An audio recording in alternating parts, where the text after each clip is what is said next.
Realisation হয়েছে কিনা আপনারা যে আপনাদের ভাই মোবাইলগুলো বন্ধ করে এটা তো রিয়েলাইজেশন হয়েছে কিনা আপনারা অপরাধ করছেন?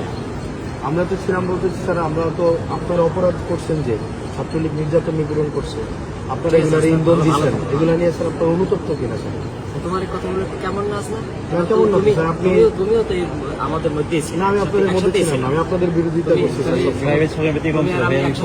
না, আমি আপনার বিরোধিতা করছি।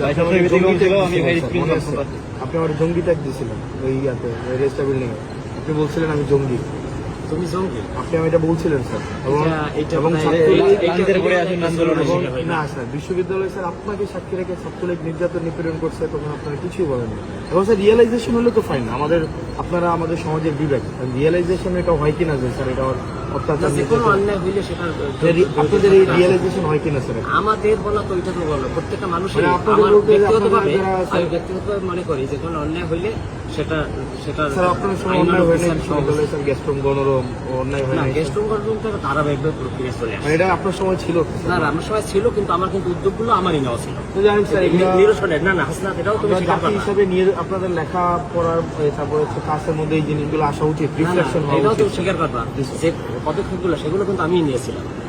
এটাও না ওই অর্থে না স্যার, আপনারা সবসময় ডিনাই করছেন। কোন অর্থে সেটা ভিন্ন, কিন্তু শুরুটা কিন্তু আমিই করেছিলাম। নির্যাতন নিপীড়ন তোমরা সহযোগিতাও করছিলাম।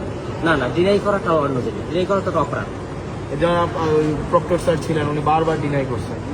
না ডিনাই ইতিহাস সবাইকে ভালো থাকবে, শুভকামনা।